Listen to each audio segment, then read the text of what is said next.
Thank you, Madam President. I've enjoyed listening to the minority leader and disagree with almost everything he said.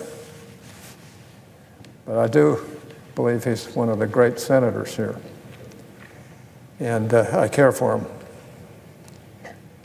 He has a job to do, I suppose, and it seems strange that every time a Supreme Court nominee comes from the Republicans, there's every reason in the world not to confirm that nominee in the eyes of the current Democrats.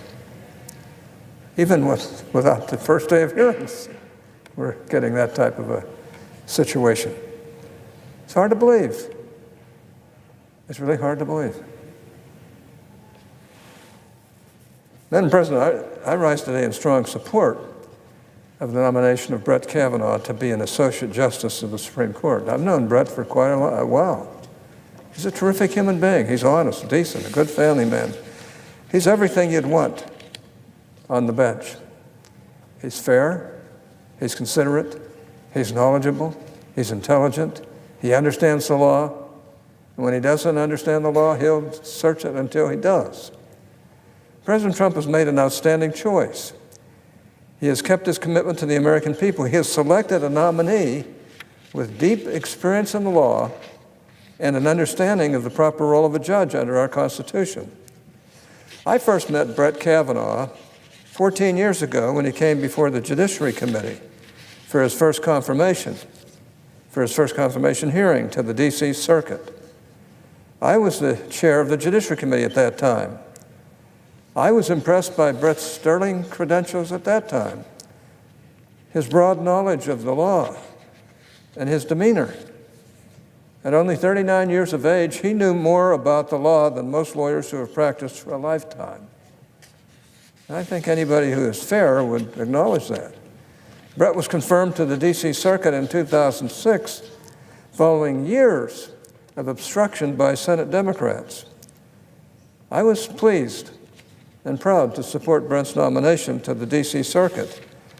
And I have followed his work on that court the last dozen years with great interest. He spent a dozen years on that court, the second greatest court in our country. Without criticism, by the way.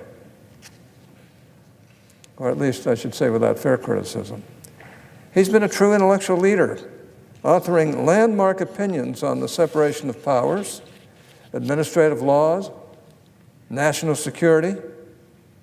It's no overstatement to say that Judge Kavanaugh is among the most distinguished and most influential judges in the entire country.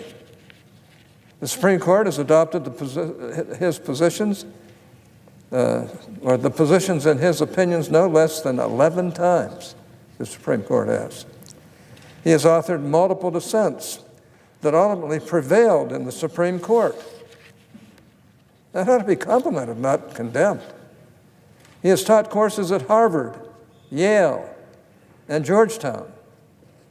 I would have preferred if he had taught some courses at Brigham Young University and the University of Utah, but that was too far west, I guess. But you can't knock Harvard, Yale, and Georgetown. Madam President, I ask unanimous consent that I be permitted to finish my remarks. Okay. And it bears mention that liberal and conservative justices alike have hired his former clerks, which address the ideological spectrum, across the, shows the respect he has across the ideological spectrum. Truly, Madam President, there is no one more qualified and more prepared to serve on the Supreme Court than Brett Kavanaugh. And the funny thing is, I think most people know that, including my friends on the other side. That's one reason why they're afraid to have him on the court. I speak from experience on this. I'm the former chairman of the Judiciary Committee. I've participated in the confirmation of more federal judges than any senator in our nation's history. More than half of all federal judges ever confirmed.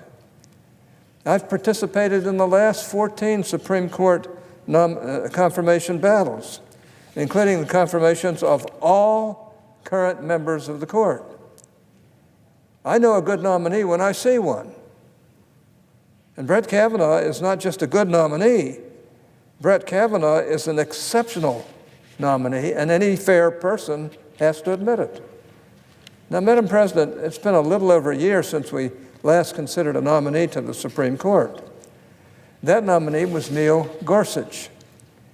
And I have to say, President Trump hit a home run with Justice Gorsuch. I came to this floor nearly a dozen times in support of Justice Gorsuch's nomination because I knew Neil Gorsuch, and I knew what kind of a judge he would be. I knew he would interpret the Constitution according to its original meaning, not according to the pet theories of liberal law professors or progressive activists. I knew he would give effect to the plain text of statutes rather than roaming around to find bits and pieces of legislative history to support his preferred view. And I knew he would hold the administrative state to task and help check the unrestrained growth of the unelected, unaccountable fourth branch of government. Justice Gorsuch has done all that and more. He has shown himself to be an independent thinker who faithfully applies the text of the Constitution and the text of statutes. He's shown that he's perfectly comfortable disagreeing with the administration when the administration advances what he believes is a wrong-headed argument. And most of all, he's shown that he understands deeply that under our Constitution, political power lies with the people and their elected representatives, not 9 justices in Washington, D.C. Madam President, in all the ways, Neil Gorsuch has been a home run. Brett Kavanaugh will be one too. In his dozen years on the D.C. Circuit, Judge Kavanaugh has been an independent, fair-minded jurist who is deeply committed to the Constitution and the rule of law. He has made his mark, especially in cases involving the separation of powers and agency decision-making. He is serious about ensuring that the branches of government stay within their proper spheres and that agency officials have sufficient political accountability. He has also shown a commitment to our First and Second Amendment freedoms. In all this, he has been a true intellectual leader. And like Justice Gorsuch, Judge Kavanaugh has demonstrated that he understands that in our system of government, judges interpret the law. They don't make laws. They interpret them. Policymaking is for the other branches of government. Now, in a rational world, Judge Kavanaugh's nomination would be confirmed by the Senate overwhelmingly. I don't think there's any question about that. His qualifications are unquestioned. His integrity is beyond reproach. He is respected throughout the country as one of our nation's leading jurists. Sadly, however, we don't live sometimes in a rational world, at least not when it comes to the Supreme Court. We saw this last year. My Democratic colleagues attacked Justice Gorsuch as unfit and unqualified. They said he had not sided often enough with the right sort of causes, that he would not do enough to protect the, quote, little guy, unquote, when deciding cases. Democrats' objection at root was that they did not think that Neil Gorsuch would rule the way they wanted. They did not think that he would reach liberal enough outcomes. Of course, they couldn't say that directly, as they would have given the whole game away and shown that their opposition was really just about politics, which is exactly what it was. And so they latched onto a couple cases, blew them entirely out of proportion, and misrepresented what then Judge Gorsuch had actually said. They ask him questions about cases likely to come before the Supreme Court that he, nor any other nominee, could answer without violating the canons of judicial ethics. He could not answer without violating the canons of judicial ethics. Yet they ask these questions anyway. I guess they expected an answer, but no self-respecting nominee would have given an answer. And they claimed he would be some sort of rubber stamp for the administration when there was nothing in his record at all to suggest he had ever been a rubber stamp for anything. My Democratic colleagues could not, with a straight face, oppose Neil Gorsuch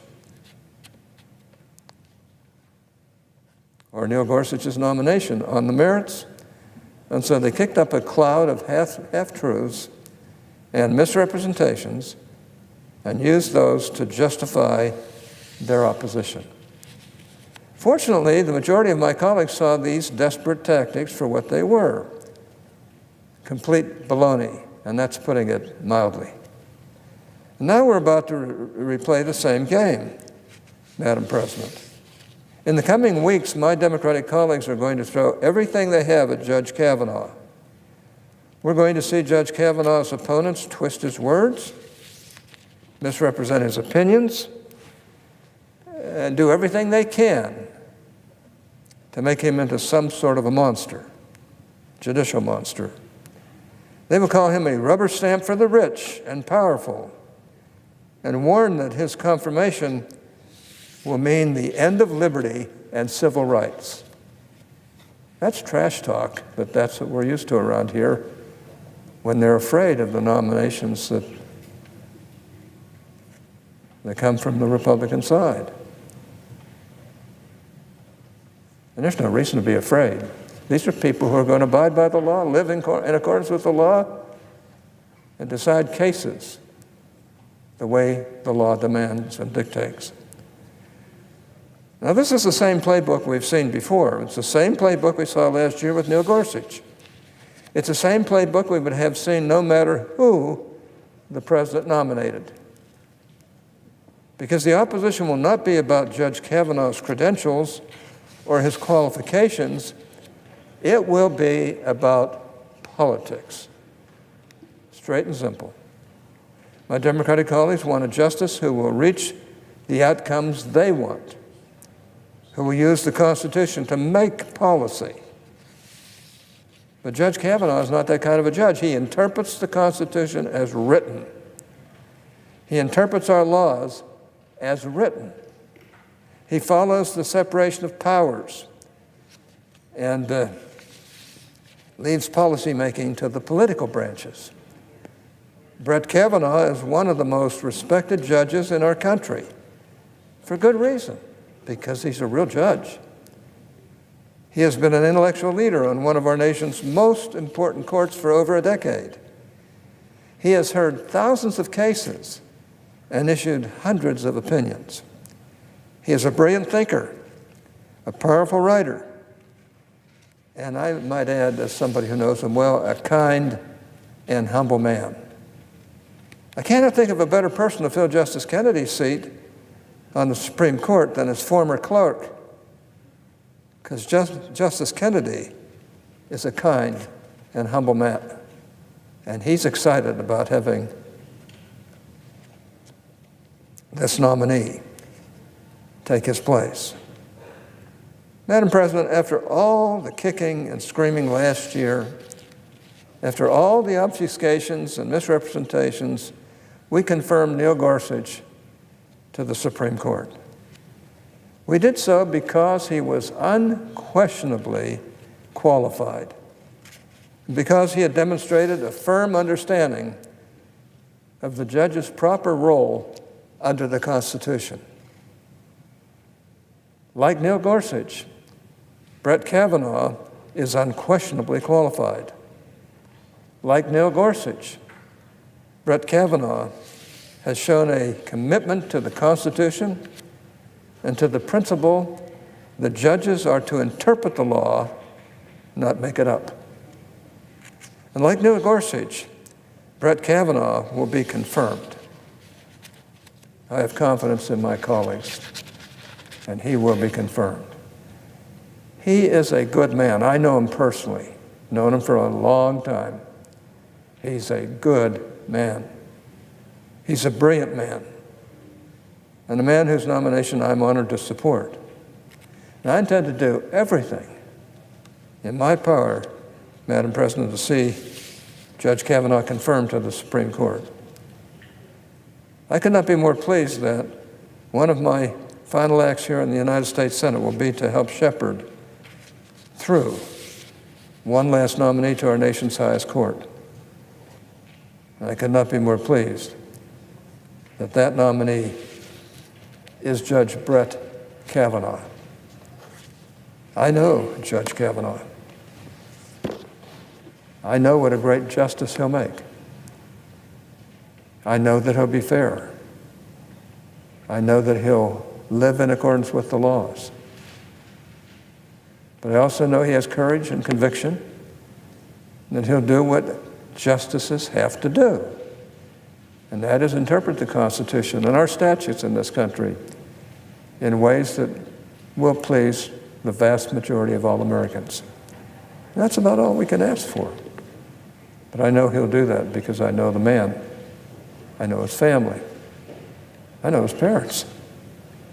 And all I can say is I'm really pleased that our president has decided to nominate him as a justice on the United States Supreme Court. And I would caution my colleagues to pay attention to his record, because you can't keep voting against people just because politically they're not on your team. I think you can if they're not qualified, but he's qualified. I think you can if they're not willing to abide by the law as written, but he is and has proven that. I could go on and on. All I can say is that this is a good nominee. I hope all of my colleagues will support him. I hope my friends on the Democratic side will do the right thing here. The right thing here would help to propel the confirmation process along. Who knows who's going to be the next president? It could be a Democrat. And I would hope that that kind of an example would be an example to Republicans. That if they're in the minority, do what is right. Make your case. But don't slander people or libel them. And certainly don't stop decent, honorable candidates for these positions on the federal bench. I wish Brett Kavanaugh well, because I believe he'll make a really great justice on the court. And I think he'll be the type of a justice who will make everybody proud, even those with whom he disagrees. He's a decent man. He's an honorable man. He's a good family man. He's brilliant. He's exactly like the person the Founding Fathers would like to have on the bench, the Supreme Court bench. And I believe that if we give him a chance, he'll do a very, very good job. He's not going to always please me, not going to always please the Republicans. He'll do what is right. And I hope my colleagues on the other side understand that and will not make this another cause célèbre. But be that as it may, we're going to push him as hard as we can, and hopefully he will become our next justice on the United States Supreme Court. With that, Madam President, I suggest the absence of a quorum.